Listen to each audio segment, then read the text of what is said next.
Hey everyone, this is Michael here with Hey Jason. guys, We're here for another episode 16. my lucky Awesome. number, Rolling. 16. We're going to talk about training from start to finish, or is it beginning to end? What did you say?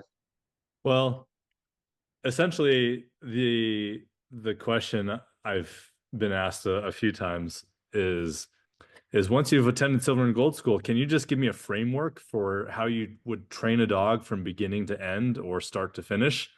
Which in and of itself is a large open-ended question because there's a lot of ways to train a dog, but I think there's some really clear objectives and mile markers along the way that people need to keep in mind, and that'll help them in training a dog and moving. And this is primarily from people that are jumping into learning about dog training. They haven't got a lot of hands-on experience. So they're asking like, "Hey, can you give me a roadmap if I want to start doing dogs?" Right?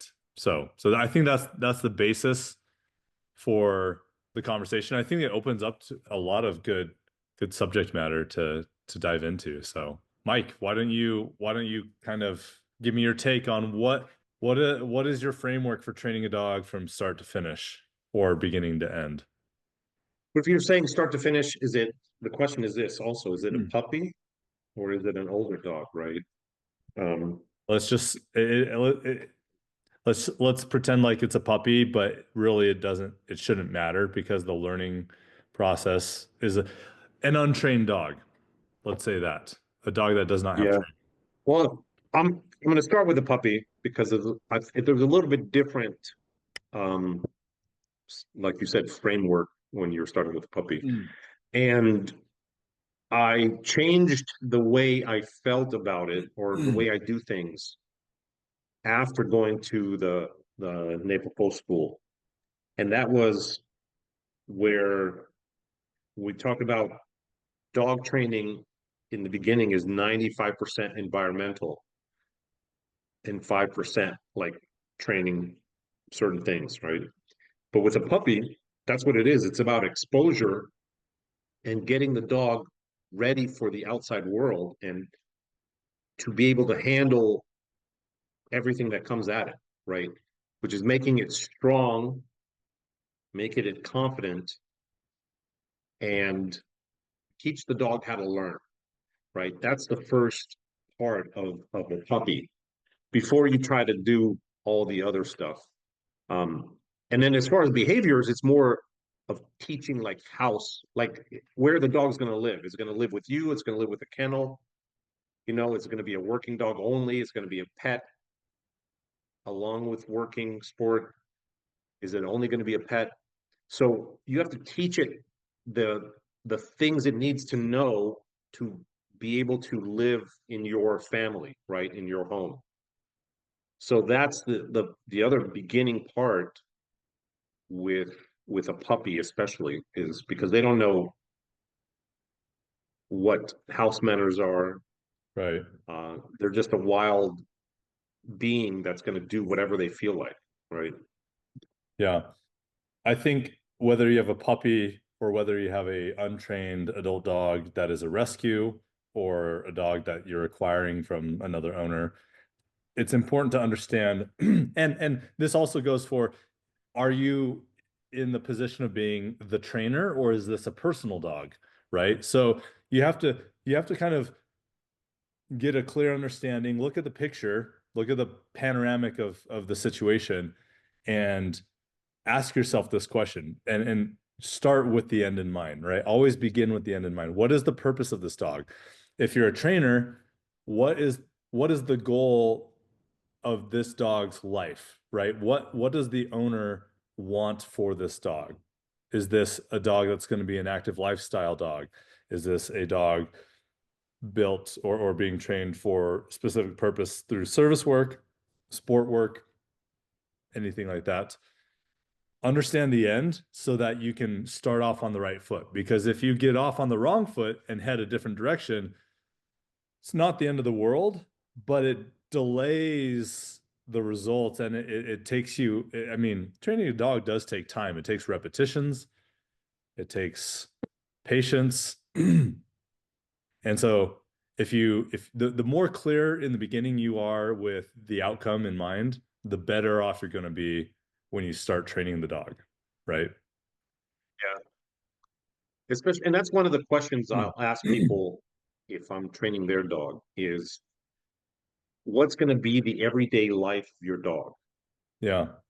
You know, what are you going to need it to know and do so that you'll be happy with and you will get the dog that you want, that you envision, you know. And that's true because and then if you go to sport and other things, then yeah, you want is it going to be a dog that's going to need to hunt for things? Is it going to be a dog that's going to be, you know, need to excel in sports? So yeah, you have to look at, like you said, the end in mind and adjust your training to that goal. Right. One thing that comes to mind is before you start training, know the dog you have, right? It sometimes, and I've said this on the podcast actually in a previous episode. We've talked about training begins immediately. Yes, that's true. I would say more accurately, though, that it's learning begins as soon as the dog is with you. They begin absorbing information from you. What do you respond to? What do you allow? What do you not allow? And things like that. So it's more about learning. And I'm in a unique situation right now. So I've got a young dog I'm working with, and I have taken a quite a different approach with the dog. In the past, usually I get the dogs on day one. Boom, I'm training, I'm luring, I'm shaping, everything has a purpose. This time around, I've been very like slow getting into that process. I haven't really, I mean, I've done some training and we've gone through the motions of doing some stuff, but it's been very slow, mostly because I'm really curious about seeing what this dog is going to be like, what kind of dog he is. I mean, I know the breed, right? And I have expectations based off of the breed, based off of the pedigree, but that doesn't account for the individual nature of this dog. And so I wanted to make sure I'm because initially I got him thinking I was okay, I'm going to do this with this dog, right? But now I'm starting to think actually this dog doesn't seem like he's set up for that yet. Maybe he switches, maybe he matures. He's more suited for something else. And so I've actually shifted my focus and started implementing training regimens that are geared in a completely different direction for the dog based off of the dog who he is. Because we want a dog, like training a dog is one thing. Having an obedient dog is great. And it's the bare minimum to live enjoyably with the dog. However, just because you have an obedient dog doesn't mean you will be completely I've seen a lot of owners have obedient dogs that they still don't enjoy the dog. Does that make sense? And the reason they don't enjoy the dog is because an obedient dog still needs to be given instructions, right? It's like a robot. Do this, do that. You need to direct its focus to task specific behaviors. What people really want, and this is what I do, in my business, like we train the dogs like it's more like a lifestyle and an attitude. And when you train the dog to want what you want of the dog and from the dog, when those two things are aligned, that's when you have true enjoyment or true harmony. And that's because I think back on the dogs that I've really enjoyed in my life. And man, my favorite dog, it seemed like everything I wanted him to do is what he was living for. He loved those things that I wanted him to do, and we were not at odds with each other. And so you're going to set yourself up. This is a long story short to close this loop here. You'll set yourself up to enjoy your dog much more when your dog enjoys what you want the dog to be doing in its life, and then you train to that outcome, right? Yeah. Yeah, I mean, that's exactly speaking to that first, it's when there's a difference between a dog that is, like you said, in tune with you and knows like your routine and knows the lifestyle and is like happy to go along with it, where you have like that unspoken like guidance. You don't have to speak to your dog and he knows what's coming. He knows what is expected of him and he knows what he expects of you, right? So, Right. which is, and the difference is, if to make it clear, is the difference is, say you have a dog that he's still young and you have to put him in the kennel before you leave the house, right? Or go to work or whatever. Hmm. You can have an obedient dog where you have to tell him every single time, go to your crate, right? Or you can have a dog that's in tune with your lifestyle that knows that your When you your give the pattern signals, yeah, your pattern means, hey, I'll be going in the crate now, and they end up going there. And it exactly. was the That's same thing like exactly what I'm Bullby. talking about. Yeah, way back when Bullby was young, was a puppy. I had a full-time job in the casino. So 6 p.m. I would jump in the shower to get ready to go to work. And at 6 p.m. is when I would put him in his crate when he was young. And then I would go and jump in the shower, get ready for work, go to work. Well, as we grew older and he learned like the rules of the house and I didn't have to put him in the crate anymore, like the crate would be open. I wouldn't put him in the crate. At 6 p.m., I would go jump in the shower. I'd come out and he'd be in the crate on his own, Yeah. Mm. right? Which goes to kind of a like a tangent of training is when you um, train either by just management or on purpose, the dog starts doing it on their own without having been told to do it, right? And that's where I think in a previous episode where we said, are you uh, making your dog do something or is he doing something he wants to do? You Yeah. know, so yeah, that is when you have a dog that's in tune and you don't have to speak much and he just does everything because he Yeah. knows what's coming. It's beautiful, right? It's the It's best. amazing. It's a rewarding experience. That relationship dynamic is just, I mean, it'll leave a hole in your heart when that dog is not no longer with you. But on the other hand, there are some dogs that need to be always on, right? We I was, like you like I street was going to dogs. say that. I was going to bring that up, but go You ahead. you need a dog that's like always a hammer. Everything out there is a nail, and they just pound away, right? That's they have one job and you always want them full gasoline for that job, right? Or a detection dog, a tracking dog, a retrieving dog, right? Like dogs with jobs, dogs with purpose, you want that. Like that there's a case to have the opposite, right? Um, but I think There's that's one thing that I remember. Um, like Bart said a long time ago, he wants to have 51% control of his dog, right? With that dog, which means it's like that dog wants to do whatever he wants to do, but you just have that little bit of control that when you can tell him to go do what you need him to do, right? But the other times he's like, no, I'm going to go do what I want to do, and that's a different dog. I mean, it's not an easy dog. Like, not everybody can live with that dog, right. you know, Yeah. because those dogs, they know what you expect, but until you tell them to do it, they're not going to go do it. Yes.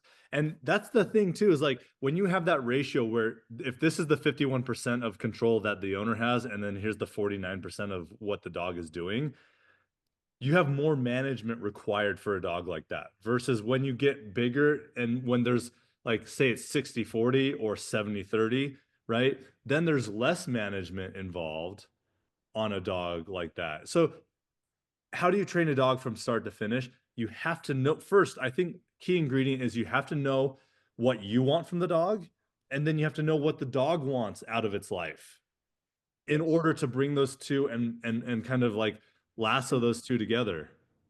And that's something that I changed in my training, just like you said. I changed it where now I just try to observe the dog more, Yeah. not when I'm telling it to do something, but seeing what it wants to do Yeah. when I'm not managing or under control, right? Hmm. Because yeah, you can go and easily start teaching the sit, the down, everything, right? You can immediately you start teaching that.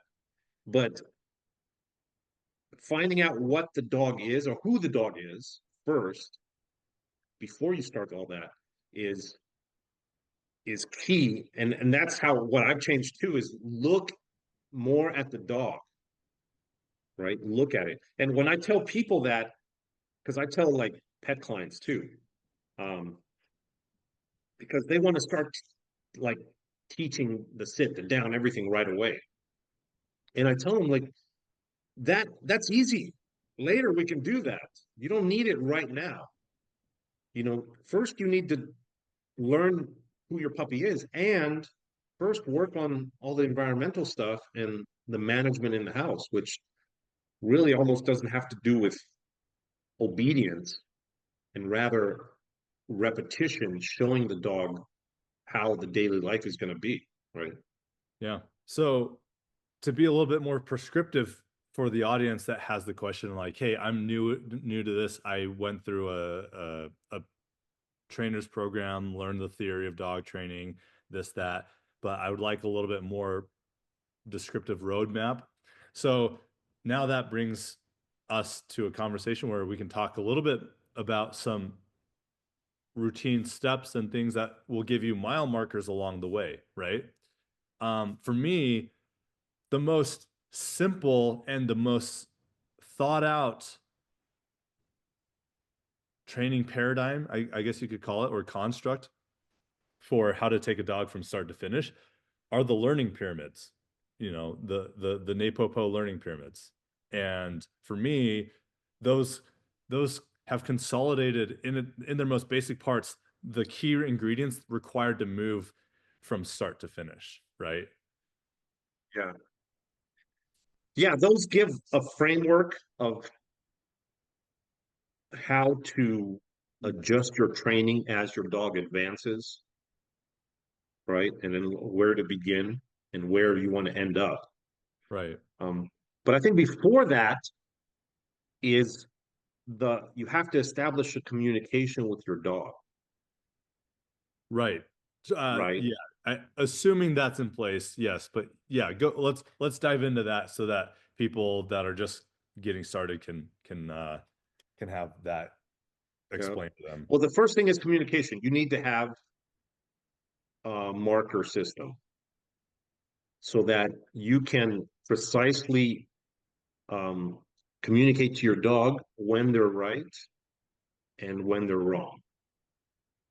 You and the thing that we always talk about is ignition, and the eyes burning like cigarettes, which when you see it is there's a big difference in a dog that has that and that doesn't, right?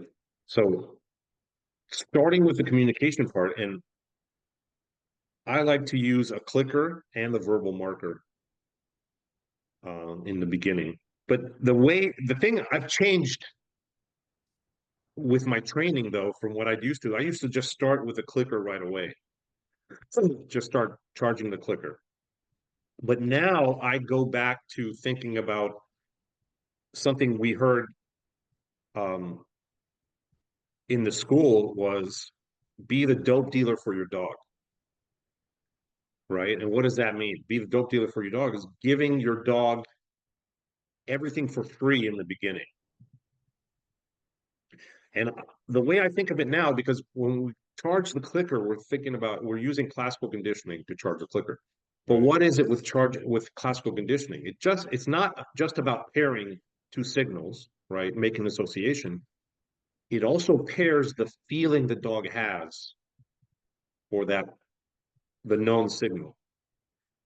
And that's where I've changed where now I don't start with a clicker. I just go out and start just giving food to my dog for free. Just giving it without speaking. I Right. just show him the food, give it to him until when he sees that signal, because that is still a signal, that's still a marker when you reach in your pocket and get food out, right? So the way I've started now is when the dog's looking at me, I will reach in my pocket and pull some food out. And when I see the strength in that behavior, where the dog, when he sees me, he comes running, then I want to add my marker to that. I want the clicker to announce that whole sequence of events of me taking food out of my pocket and offering it up. Because then I'm also associating that feeling the dog has with my clicker, and it goes back to just, when you say, when do you name a behavior? You don't name it till you like it.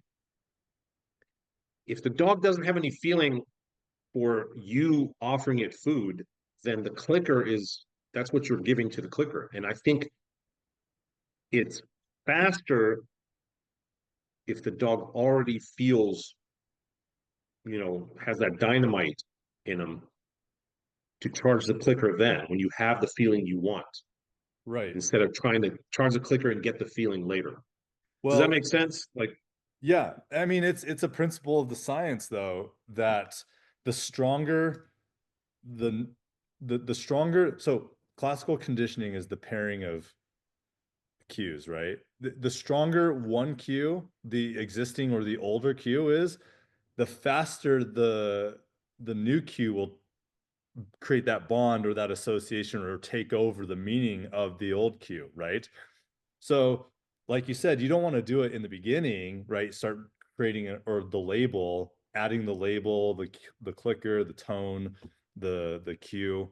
You want to wait till that's just like almost predictable. So strong, it's so predictable, right? And then that's when you want to capture that moment, that qualitative emotion, the feeling, the physiological response, whatever it is, and that's what you put on cue. Because right, if exactly. Because like people that have trained other people's dogs, what happens? You get some dogs that you offer food for free and they don't even want it. yeah, They sniff your hand and then walk away. And if you're pairing your clicker to that, then what is your clicker going to be worth? Right? it's going to be worth Jack Diddley. Yeah. So yeah, that's the thing. It's the whole, and again, when I'm training, I go back to the same thing. Is the desire coming out of the dog? Yeah, If the dog is asking you for, hey, give me that food, and then when you click and it announces, yes, I'm going to give you that food, now the dog is searching for that clicker. He wants you to click. right. It's the same as if you say you use a marker or the clicker to announce a ball is coming too, right? It would be the same, because now that click announces that thing he really wants is coming. So you pair that power, you give that power to the clicker that is in those things that you're offering your dog. Yeah. So, yes, you're right to point out that that is the first step in training a dog, getting a system of communication that indicates to the dog right and wrong or target behaviors that you want or find desirable, Yeah. right? So, and that's where I talk, because you said about the learning pyramids, right? Which we have the Popo learning pyramid, the NePo learning pyramid, and the NePoPo learning pyramid. But originally, the way I looked at it was that was the beginning. But below, in the basement of the pyramids, is that ignition Yeah, you can't have a and pyramid. the communication. Yeah, you can't go into the pyramid without ignition. Yeah. So there's one little step before you get into the pyramids, the learning pyramids. Let's walk through the process of the Popo pyramid, the Popo learning pyramid, the positive only, positive reinforcement, which however you're going to refer to that style of pyramid. Why don't you take us through that progression? Well, level one is where you always reward um, everything you're trying to get your dog to do. And hold on, for the people that may not be familiar with how we structure the pyramids are a three level there. So imagine a pyramid with three levels. You got the base layer, which is the largest layer. the middle layer, which is the intermediate size, and then the top of the pyramid is just the tiny tip of the triangle, right? And so that's what we're referring to as we talk about phases or the levels of the pyramid. Yep. So level one is, yeah, like you said, it's the, like if you think about a pyramid, it's the biggest part. And it's the part where you're teaching everything and you're adding the love of the behavior of each behavior you for the dog, right? You're getting the dog to love each behavior. And in that pyramid, it's 100% reward. If you're teaching the dog the behavior, 100% reward. You're always rewarding every time your dog does that behavior. Then you have to put enough repetitions there so that your behaviors are um, reliable. Okay, before you move into the level two, the second level of the learning pyramid, and the second level of learning, the Popo learning pyramid, is you reward or you don't reward. It's like yes or Another, no. yeah, and another name for the first level is the always help phase. Correct. Yep. Like you always help or always pay the dog in that phase. And then the intermittent level, which is this the second level of the or the second tier of the pyramid is the intermittent phase, which is the where, as you're about to describe, it's intermittent payment. Yeah. And that's why you want the behavior to be reliable before you move to level two, because there's sometimes you're not going to pay your dog for that behavior. And if there's no expectation in your dog that, yes, I will get rewarded for that, they can quickly say, oh, I don't like doing this behavior anyway. And now I didn't get rewarded. So I'm not going to do it next time. Right. And if they don't get rewarded for something they don't want to do, that's a reward for disobedience. Yeah. Because they didn't want it in the first place.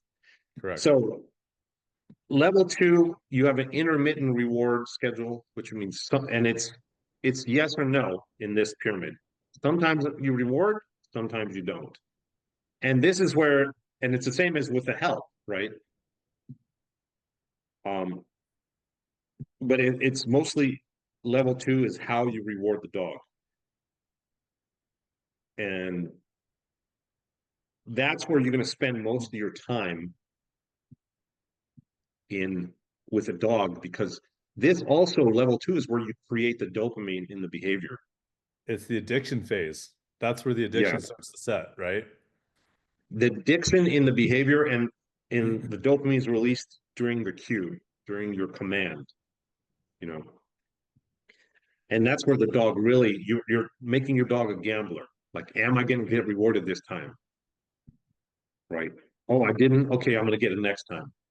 And then this is where you can't go, you have to kind of read your dog and not, you can't go too fast to not rewarding your dog unless it has the desire to keep going. You know, and that's the art part of it, I guess you would say, is looking, and that goes back to looking at your dog and seeing how they're responding, so that you know, okay, I can push it a little bit more, I can do less reward, um, this next session, because you want, as you move up the pyramid, you want to reward less and less and less, but keep the dog thinking, yes, there's still possibility of reward, right? Mm-hmm. Anything to add to that? No, I think most people move from the base layer of the pyramid, the learning pyramid, so the always help phase, they move into intermediate or the intermittent phase too quickly. The dog isn't quite ready to go to a variable reward frequency, right? Yeah. And that's And where they lose the dog. one diagnostic tool for that is, like you said, in the first level, it's always help. And if you see that after you give if your dog, if the behavior is on command, on cue, and you're having to keep helping it get into the behavior with whatever way you taught, right? Say the lure, for example, then you should be going to level two because the dog actually doesn't know the behavior yet. Yeah. Or if you're using luring in, so you could be shaping or you could be luring in the always help or the first phase of the learning pyramid. But let's say you're luring a behavior. You're luring the dog to come into a front or a heel position. If that dog doesn't start anticipating and operantly performing the behavior before the reward is there, you're not ready to move into the intermittent phase of the learning pyramid. The dog Yeah, needs to show you some operant behavior because that's him pushing you with his behavior. He's saying, "Look, I did it, now give it to me." He yeah, has a clear understanding that this behavior brings about that reward. And if he's not pushing you with the behavior, he's not ready, or the reward or the removal of the reward in the intermittent phase or the variable frequency of reward will be perceived as punishing, or it might create some confusion in the dog yeah, rather than creating drive, which is what we want to see when you go to the second level of that pyramid, is more drive. yeah. And that's where you can't be afraid to go back from level two back to level one if you see that your dog is not, where you thought it was. Yeah. That's one thing I did early on is that I thought, well, okay, I'm here now, I have to stay here. But if you look at your dog and if it's you see it's not understanding, then you drop back down to level one and you always help, Right. right? Always reward, always help. But then say you're in level two and your dog's doing well, then you have to start going to level three. And then what is level three of the Popo learning pyramid? Or of any learning pyramid, level three or the top of the pyramid is the stimulus control section. Sorry. And in stimulus control, that is the assumptions where a dog is at stimulus control. The assumptions are that the dog, one, knows the cue. The cue is it's on cue, and the dog loves the cue, right? In the top of the pyramid in stimulus control, we find heart and soul, right? Always on cue with heart and soul. That is the signature of NePoPo. And so if you're seeing that quality of behavior always on cue, you give the cue, the dog does it, and it looks really good. The dog's enjoying life. Then you know you're either approaching stimulus control or you're in stimulus control. Um, One common misconception or misunderstanding among people that are exposed to the theory of NePoPo, where we talk about the pyramids, is a lot of people hear stimulus control. And because we use the term stim for electrical stim, they assume that stim and stimulus control are synonymous where they're not. It stimulus control does not mean always under control of electrical stimulation. That's not what the top of the pyramid means. Stimulus is rather synonymous with signal control or verbal cue control, right? Where the cue is what is controlling the dog and not the threat of punishment or the threat or the promise of reward, right? Mhm. So neither of those two, it's not the carrot nor the stick that get the dog to do, but rather the behavior is the motivating factor in stimulus control. That is what is commonly misconceived among people that have even been practicing NaPo for a while, is they don't understand the terminology. It's not synonymous with electricity. And that's why I think a lot of people think that NaPoPo is an electrical collar system. It's not, because the top of the pyramid is control on cue with heart and soul. Yeah. Again, you don't have the carrot or the stick to help you. It's the dog is driven towards the behavior for love of behavior alone. Now, you have options when the dog does with heart and soul. You can always reward the dog. You don't have to, but you can. Or if there's by chance, like you mentioned in another podcast, that there's always a picture that you haven't trained for. So maybe your dog is in stimulus control, but you encounter a picture or an environment that you haven't been in and proofed your dog in, and now there's a little bit of temptation out of the behavior, and the dog does a known behavior or doesn't do a known behavior or doesn't do it well enough, then you can deliver a consequence accordingly, punishment that fits the crime. It's fair. And the dog will then go back into correct behavior because it's clear. Yeah. And that's the thing where if you go to you may have stimulus control in one environment. You might be at level 3 of the pyramid in one environment. That doesn't mean you're going to be there for every environment necessarily, right? Because you have to generalize that being at level 3, you have to generalize that to different places and different environments and different things going on. And Yep. that's why one of the first things I had learned about the pyramids is you move up and down them, like an elevator. So just because you've reached, say, level 3 in stimulus control, like you said, it doesn't mean you stay there for the rest of your dog's life, necessarily. You can go back down in intermittently reward, right? And then go back to no more reward, Well, no more the help. yeah, the term we use for that in dog training is generalization, right? Is so for example, right? If you have a dog that's well behaved at home, but then you go to the park or you go on a trail and he's horrendous, right? He's barking, snarling, growl, like, but you're like, oh, but he's an angel at home. My dog is so good, but he kills cats when we go on a walk through the neighborhood, right? Then your dog technically isn't a well-behaved dog because he doesn't have that aspect under control in all areas, right? So it's like, or another analogy that I give clients is they're like, oh, well, does my dog really need this program or this type of training piece of equipment or, that length of duration? Well, let me tell it to you this way. If my kids go to school and at home they're really well behaved, but when they go to school and I have parent teacher conference and I get the report back from the teacher that, hey, your kids are being really distracted in class and they're disruptive and they're throwing paper airplanes and whatever. Are the kids really that well behaved? No, they're not. Being honest with yourself and a little bit kind of breaking your heart to hear this, but like, no, they're not. So you have work to do. Work has to be done before you can assume and really accept and say to yourself that yes, I have a well-trained dog or my kids are well behaved, right? Until you have generalized behavior, you don't have reliable or the quality of behavior that you think you do.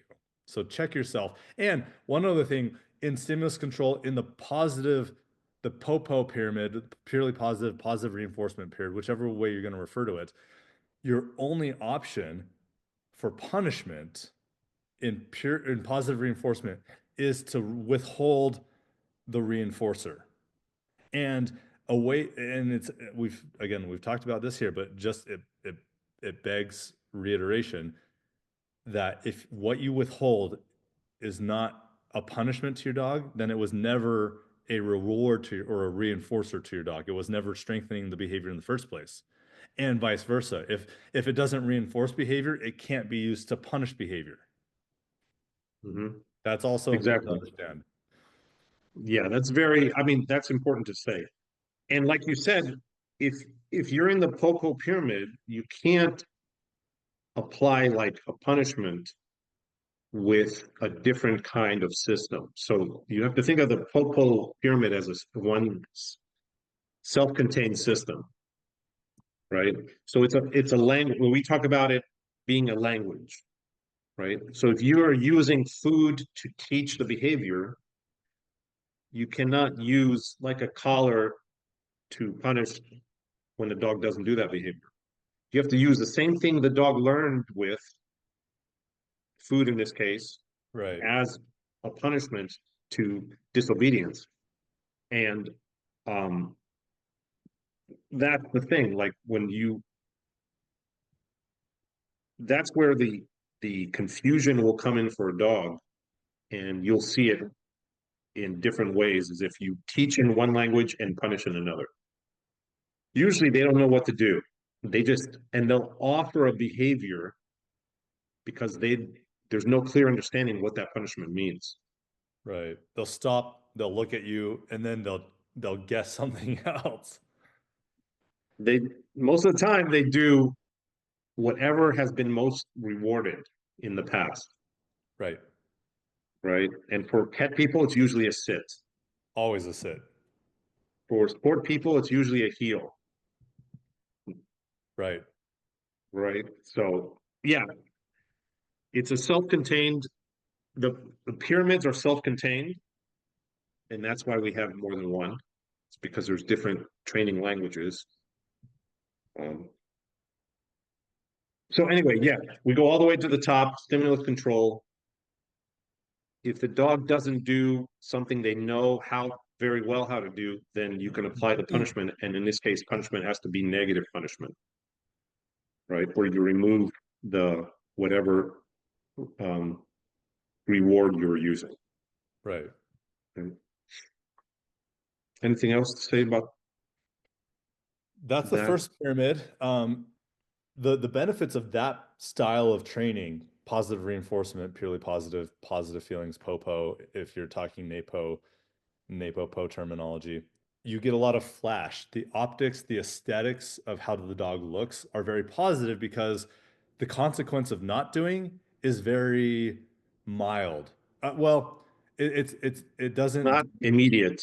it's not immediate. It can be more than mild. I need to correct myself. It can be more than mild. It can be very strong, but it it doesn't diminish attitude as much as other styles of punishment do, Yeah, right? The because withholding, it's not immediately aversive like um, other forms of punishment, yeah, right, to the dog. And it's actually if we're talking about food, it's gradual. right, It gets stronger as you go along, but it's gradual. So it's the way I look at the negative punishment is the dog. It's not something that is aversive to the dog that he wants to avoid the punishment. It's more where the dog is learning to make a different choice. all right. Let's tackle the next NePoPo learning pyramid, which is the negative reinforcement learning pyramid, or the NePo learning pyramid. So, following the same structure, we have three levels of this pyramid. The base layer, the biggest section of, and they're equal segments, is the always negatively reinforce, right? So in the beginning, in the popo, it's always help or always pay or always reinforce. In this one, it's always negatively reinforce. And the definition of negative reinforcement is some form of pressure or sensation that ceases to continue upon completion of a specific behavior, which Yep. then provides the dog a feeling of positive, oh, this feels good, because that pressure, that sensation has gone away. And that is a rewarding event. So, for example, or if I've got a rock in my shoe, right? I'm walking with a rock in my shoe until it becomes unbearable. And then I remove the rock in my shoe. That removal of that uncomfortable pressure or sensation now feels quite a bit comfortable and very positive. Yeah. And in that case, you negatively reinforced the removal of the rock from the shoe. So that pain, that feeling, that discomfort continued until you finished the behavior, which was taking the rock out, right?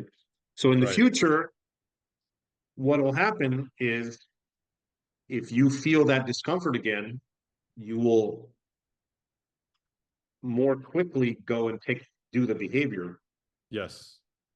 eh, when you removing the rock from the shoe. Right. When and maybe in the beginning it's a long time that pressure is there. It's present for a while because it takes some thinking to figure out what is the solution to getting away from that pressure, right? Is it the performing of a behavior? Is it taking the rock out of the shoe? Is it moving locations? Is it getting off of the couch? Is it getting your head out of the kitchen garbage can, right? There's any number of things that require thought process to compute and arrive at the solution that removes the pressure, right? So in the beginning, Yeah. pressure, so in the very beginning, the pressure's longer. As you go, it gets shorter and shorter and shorter until it's just, you feel it, which causes the action to the target behavior, the target action, and then it's a quick turnover into the positive feeling where that pressure has removed, right? So as you go, Yes. as you move up the pyramid, there's less duration needed in the pressure phase in order to Yep. elicit a target behavior. Yeah. And the way you do that is as you see the the what's the correct terminology? When you see good intentions from the dog, right? If we're talking about training the dog, when the dog shows like understanding, that's when you start releasing the pressure, not when the behavior is finished, but as the dog shows intent to do the behavior, right? And there's different ways to do that. You can go for intent, you can go for speed, because remember, the release of pressure is just like a clicker. That's the reward moment, and that's the learning moment for the dog. And that's the thing too. When you look at the pyramid, level one or the whole pyramid anyway is you're always moving up. Even in the one level, there's still levels inside of that, right? So the bottom of level one is where it's continuous negative reinforcement, and as you move up, like you said, it gets less and less and less until it's a reinforcer of that, like the command, where it's just a tap, because now you know the dog will do that behavior with that cue and that tap of pressure. Right. Now, a couple things to look for to know you're ready to move out of the always negatively reinforced phase of the pyramid, or the first step of the pyramid, is again looking for the dog's anticipation. Are they anticipating and pushing with the behavior, right? Are they expecting you, like, before you even go to lift up on the leash, is the dog starting to sit? If the dog is doing that, he's starting to tell you he understands, and now that's become highly valuable to the dog because it's just taken hold with the dog. And now you can start going to the intermittent phase where it's a variable frequency of when you add that negative reinforcement and when you don't. And Yeah. you're going to But say something? yeah, but in intermittent phase, you should not move there until you're at a tap, right? Correct. Yes. So, um, yeah, when you're at a tap and your dog knows exactly what to do, but exactly right, like you said, the anticipation of the behavior lets you know where you need to continue. And the one thing I've changed, and the one thing I used to do is before I moved a little bit too fast with the pressure because and it goes back to the same thing. Speed comes with understanding, right? I would put a little bit too much pressure because I felt like the dog should be advancing faster. But that goes back to looking at the dog and understanding where it's at rather than making it do what we feel it should be doing, you know? And Right. that's why also negative reinforcement is not that burning, like the dog has to get rid of it right now. That's why we said it's mild discomfort. It's something the dog feels, and it feels better when it turns off, but it's not in a panic mode trying to turn it off. Right. Right? Yeah. Um, and like you said, it's important that the level the dog responds to with the negative reinforcement, it must be a momentary tap. It must be just a little pressure or a little tap on the button, or um, something that's very momentary, because in the intermittent phase of the NePo learning pyramid, when you say and dog does not do, then you can apply the tap after the dog has been told or cued but didn't do it, then it's a tap, and it's just a tap to get him back into it. But if you move into intermittent, hold on. If you move into intermittent before the dog understands to do it on a tap, it'll require what you left, where you left the level one at. If you leave level one with a lot of stim or a lot of pressure required to get the dog to do, then that's the amount of pressure you're going to need as a correction to get the dog to do when he doesn't do after told. Yeah. And that's why in level 2 of the the NAPO learning pyramid, you should not, like you said, be at the continuous pressure until the behavior happens. You should be at that tap. And in level 2, there's two choices, right? There's the tap with the command or the no tap with the command. So you give the command with a tap or you give it the command with no tap. Those are the two choices in the intermittent phase of the NAPO level 2 part of the pyramid, right? And like you said, the dog has to understand what the tap means so that if you, in that intermittent phase, if you give the command without a tap and the dog doesn't do, then the tap comes 1 second later and then the dog should do what it knows how to do. Yeah. And that is also a diagnostic tool for you because if you, the dog, if you say sit and the dog doesn't sit and you tap and it still doesn't sit, then there's something you have to look at. Is it the environment? Is it a new environment? Do you have to go back down to level 1 and put in more repetitions? You know, that's the diagnostic tool right there. And the thing to remember too is it doesn't, the tap that you give with the command, the correction doesn't have to be higher. It can be the same level because it's right now it's about understanding from the dog. But yes, that's right. So in the intermittent phase in negative reinforcement pyramid or NAPO pyramid, you have stim with cue or no stim with cue. That sounds weird when you say no stim with Q. You should say Q with no stim. Or cue with no stim. Then you get into once you're there and once you generalize from the intermittent phase, then you move to stimulus control, where again, the dog learns by virtue of the negative reinforcement, he learns that whatever behaviors get him away from pressure, those behaviors take a lot of value and they grow in value in the dog's eyes. So it's just a natural consequence of negative reinforcement that behavior becomes rewarding. Behavior is the ultimate reward because it gives you freedom from the sensation or the pressure. And that for me, you see like in the NAPO and the NAPOPO pyramids, you see stimulus control is achieved a lot faster because behavior is already rewarding in the learning phase. Yeah. So the difference is between the Popo and the NAPO or the NAPOPO. In the Popo, the dog is doing the behavior in order to get the reward. Whereas in the NAPO and NAPOPO, well, the NAPO, the dog, the behavior is the reward, Right.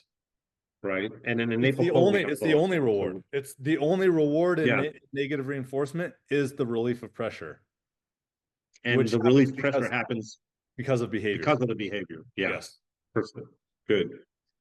And then when you move up to level 3, which again, like you said, is stimulus control, there is no more tapping with the command or with the cue, but you do have the correction in that, and that would be the tap after disobedience. Right. And the majority of the time, if you're required to use either carrot or stick when you're in stimulus control, you're not in stimulus control. You're in an imaginary form of stimulus control where you hope to be in stim control, but you're really not. So you have to look at what is actually happening. What am I actually required to do with my dog? And Yeah. that will tell you where you're at in that pyramid progression, right? Are you in learning phase? Are you in the intermittent phase? Are you in stimulus control? Right? Based off of what is required to get the dog to do and how the dog does it. Yeah. And one thing is you shouldn't, level 3 is not for generalizing, No. right? Level 2 is for generalizing. Level 3, it should be wherever you are. the dog does. Exactly. So if you're a Because, sport, oh, go like ahead. it's sorry, like you said, because in level 3, your goal is to not have to use anything. It should just be the command, the cue, and the dog does. Right. Yeah, go. And for people in sport or a working capacity, you want your work field or the street, you want that to be stimulus control for your dog, or the Yep, trial field, or the car. Like you want the behavior to be rewarding so that you're not required to use the stick or the ball or carrot to get behavior to take place with heart and soul. yep. Very nice. Now, once you understand the first pyramid, the second pyramid, the third pyramid is very, very simple, right? It's a combination of pyramids 1 and 2. The positive reinforcement learning pyramid, the negative reinforcement learning pyramid. You combine those two. But and let me say this. Yes, NePoPo is a combination of things that have been done for years, years and years and years and years, right? Yes. However, what is distinctly native to NePoPo is the order of operations in which you apply certain forms of the quadrant, right? So everyone's like, you hear this in forums and everything. Oh, there's nothing new about dog training. NePoPo, just put a name to it and, whatever. I mean, that's a very ignorant perspective, most of the time thrown out there by people who don't know. And what we're saying is when you go to the negative or the NePoPo learning pyramid, you're combining the benefits of negative reinforcement followed with the benefits of positive reinforcement to get a dog to perform behavior immediately on cue and do it with flash, with good optics and heart and soul, right? Those are the benefits. You take those first two pyramids, you layer them over each other, but you do it in a specific order, and I'll let you kind of take it from there because that order matters. The order does matter, and it's what guarantees and offsets certain aspects of the training approach. Yeah. Well, but also there's in order to get that like the flashy heart and soul behaviors with the control, you have to have a foundation with that pressure, right? And the reward so that the dog, like as Bart would say, doesn't look in the shitter, right? He doesn't go into the shitter when you add pressure, right? And that's the thing. You the pressure leads to something the dog wants instead of it being like something immediately the dog's like, oh, I want to avoid this. The pressure is more of communication to tell the dog what's coming. And then for it to be, yes, later on to be higher to say, hey, you have to do this, but even though you have to do it, it's still going to be a positive for you, right? That's why you have to build the foundation with the reward and the pressure. And again, goes back to the dog understanding. That's the key, is the dog understands what it means, how to turn it off, and what happens when you do turn it off. So walk us through the progression of the NePoPo learning pyramid. So the NePoPo learning pyramid is where you start. The very bottom of level 1 is again where you're adding pressure, mild discomfort until the dog does the behavior.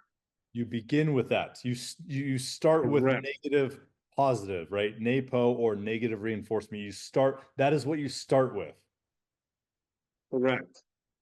You start with the pressure right from the beginning, that's why we call it the learning phase. It's a learning pyramid. Level 1 is the learning phase. You start with the pressure, and because it's low enough and because you've laid a foundation of that pressure, it's not demotivating to the dog. The pressure continues, the behavior happens, there's a pause, and then you add your reward, be it your click or your verbal marker, whatever it is. So that's where the negative goes. The moment the behavior happens, the first pull happens, there's a pause, and then the second pull happens, right? So that's the sequence of And teaching. the reason that's important, the sequence of NePoPo is critical. If you jumble those and get one, if you put the cart in front of the horse, meaning the cart is the negative reinforcement, and you and that's what comes after, you pay the so basically it's you pay the dog and then you follow it up with negative reinforcement. You don't get the benefits of the heart and soul, right? It's the combination where relief of pressure is followed by the paycheck or the reward or the reinforcer. It gives you that double down, that synergistic effect of reward, which overcomes and overwhelms any elements of stress that might be caused by the pressure that was required by the negative reinforcement, right? That's Yeah. why you get the optic and the aesthetic of a dog that does with heart and soul, but he does it on cue reliably because the negative reinforcement causes it to happen, and then you eliminate and erase the stressful symptoms with the double reinforcement. Yeah. And then exactly. And then because if not, then you have like Pocone, like we talk about, Yeah. and not the sequence of NePoPo. And then level one, as the dog's understanding grows, right? And as you start rewarding, like we said, your first reward, your first pull happens as the dog is showing good intentions and as the dog is getting faster. You are releasing the pressure earlier before the dog even does the behavior, and then still adding the second pull after. And as you go up, again, moving up the pyramid, still in level one, when you get to the top, that's where again you add a tap with the command, and then the dog does a behavior, and then you reward. So you don't move again, you don't move into the intermittent phase until you are at a tap, only a tap with the command. There shouldn't be continuous pressure. You shouldn't still be at continuous pressure before you move into the intermittent phase. Right. And a tap again, because it's the relief of pressure that is the first reward. It's like when that pressure goes away, it's like, ah, and then it's like, oh, I get a paycheck, I get cash, I get, food, toy, whatever. And so when you go into the intermittent phase from the learning phase of the pyramid, now you have options, right? And in the NePoPo learning pyramid, you have more options to motivate and more options to correct than any of the other pyramids there Yeah. that there are. I, want, I wanted to add something before we move on to that. And that's where, like, when you're at a tap with a command, that's why our definitions change a little bit. When you're at continuous pressure until the dog does, we're calling it negative reinforcement, right? When you're at a tap with a command, that's what we call it. It's a reinforcer of the command. And that's where people talk like it's a go, right? It's a gas pedal and everything. That's where you say the tap with the command is a reinforcer of that command, right? So then when you move into level two, where you go into the intermittent phase, that's where you have that little kick. Okay. Right. So yeah, level two, what are the options in the level two of the learning pyramid? You can use negative reinforcement by itself. You can use a signal or a cue by itself. You can use negative reinforcement followed by positive reinforcement. So NePoPo. Technically, yeah, it's considered negative reinforcement, but just to be clear, it's a tap with the command, Sure. right? It's not the continuous negative reinforcement until the command happens. Right. The behavior happens, I should say. For the intents of the audience, I think it's essentially the same. As long as they know, it's a tap to or something momentary, not long duration. And then there's the do nothing option, right? Because you say dog does, nothing happens as a result because behavior should ideally be somewhat rewarding in that level. Yeah. So yeah, four choices that you have to do when you ask your dog to do something. Now, I've come to think about that a little bit differently too, because when we first draw it, there's like four equal, or there's like four. chambers in that level 2, right? Okay. And but there's like just four. I can't draw it right now, but there's four chambers in that are pretty much equal. But technically, it's not. They're not equal. I still look at it as level 2. You're moving up inside of level 2 also as you move up the pyramid, trying to get to level 3. Right. And as you move up, you are rewarding less and less. So less tapping and less positive reward as you move up. So that when you are about to move into level 3, you're essentially at doing nothing most of the time. Do you understand what I mean? I think for the audience and listeners, this is a this is where it becomes complicated because this is something that's very easily taught through a visual, like a whiteboard Yeah. session. It's better taught through a visual lesson, right? So this is where some of the listeners may be at a disadvantage because the visual nature of the pyramids and the things that are related there, we don't have that support here.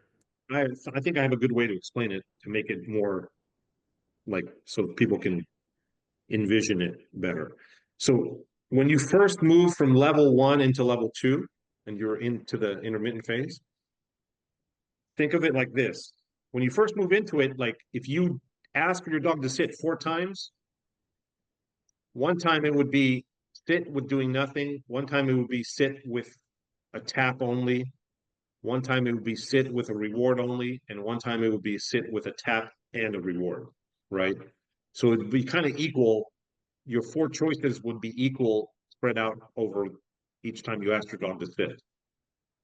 When you're at the top of level 2, it wouldn't be equal anymore. It would be like 75% of the time you would ask for the sit and do nothing.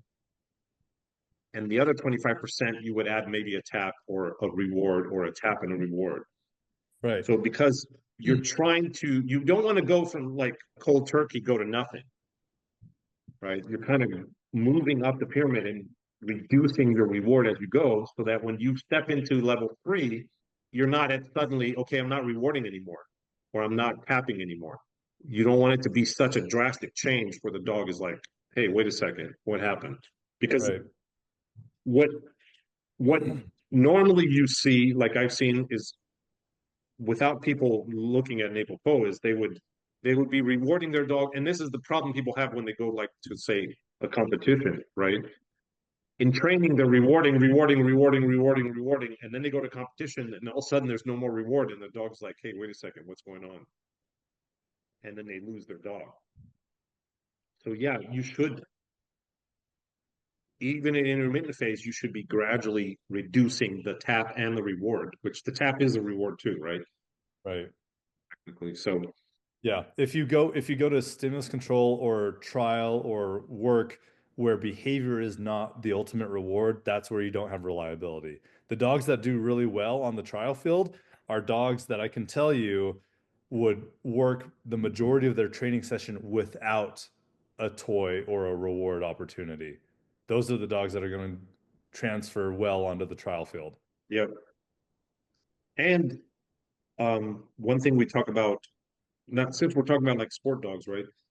One thing we talk about is also like paycheck training, which is again a different topic, but that's where if you are going to reward, you might, you withhold your reward until the Delayed end. reward, right? Yeah, Yep. delayed. So then, okay, level 3 of the NaPoPo learning pyramid, you're in stimulus control. And what does that mean? Means dog is performing behavior when told on cue with heart and soul, and behavior is the ultimate reward, right? They Yeah. don't care about the carrot. Like your ball or frisbee is less valuable to them than heeling next to you and staring lovingly into your eyes because they just love that relationship, the feelings of the behavior. They love it, right? That's what they want. It's a bonus. And It can be good to the dog, and a lot of dogs will gladly take the ball. so that's like exactly what you said. Like that's a good way to put it. If you reward, but in level three, we're not rewarding, but later if you move back down, if you've reached stimulus control and then you go back down to rewarding again, the reward is a bonus and it's not an expectation. Right. And that's what happens when it's an expectation. That's when you lose the dog. When it's the dog wanting to do it, and then on top of it you add a bonus, then that's just extra, right? But then going level three, stimulus control with no more tapping and no more rewarding for those behaviors. Yep. Signal, again, is the name. It's signal stimulus synonymous with signal, synonymous with cue or command, control. Control on verbal cue. And what happens if your dog doesn't do in that level? Then you have, if we're talking the NePoPo pyramid of stimulus control, you have several options. You have more options than any other learning pyramid or learning construct to use for consequences. You can do positive correction, which is positive punishment. You can take something away, or stop the session. You can remove them from the rewarding experience or event, or you can You do a can do both. combination. You can do both, the combination of punishing with positive punishment and then removing the reward or the reinforcing opportunity. You can take that away simultaneously and give them a break and let them Yeah. think about what they did. And yeah, using the NaPoPo language, you can give a plus correction, you can give a minus correction, or you can give a plus correction followed by a minus correction. And the reason I say plus or minus is because that's exactly what you're doing. You're You're adding adding a something or correction or removing you're something. taking something away as correction. Yeah.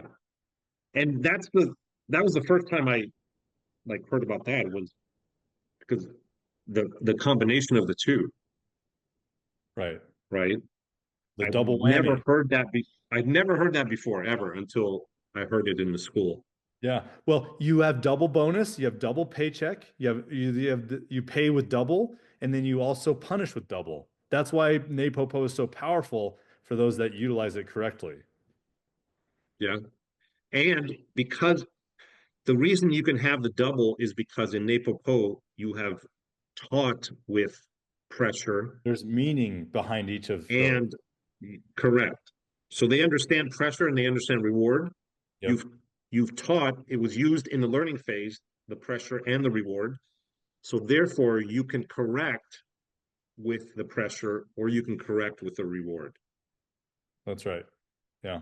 So that wraps up the conversation. I mean, really taking taking training from And start then, to finish requires yep. requires ignition and then putting a dog and yourself going through the motions of the learning pyramid. And you may go through the motions of a specific learning pyramid for one behavior, and you might use a different pyramid for another behavior based off of the dog's needs, right? Or the outcome that you want in the dog. Maybe you want a lot of flash for a certain behavior. Maybe you don't want a lot of flash for another behavior. You can go in and out of the different pyramids if you know what you're doing.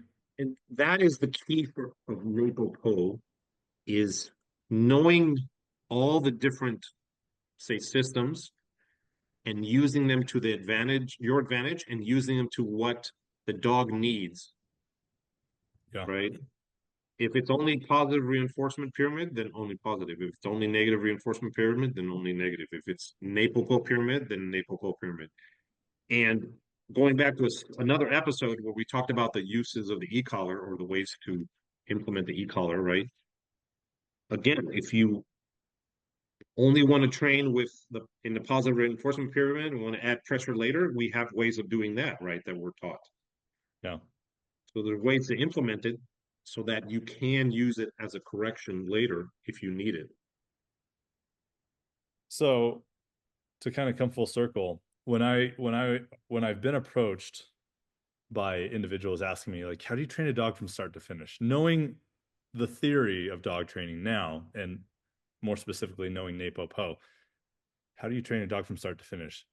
I always thought those were funny questions. I was, very respectful, obviously, because those are mostly being asked from people who don't know or haven't got years of experience under their belt training actual dogs and training for clients or training multiple personal dogs. But the answer lies in following the mile markers of each learning pyramid. And that will tell you where you're at along your progression to getting a dog that loves to do a specific behavior. If you apply the pyramids, you're going to find yourself with a good roadmap to get to where you want to go. And it is that simple, right? Some people, they're like, oh, well, this or that. Should I lure? Should I not? No, you can lure or you can shape using any of the pyramids, right? And we don't need to go into Yep. that because that's That's another topic.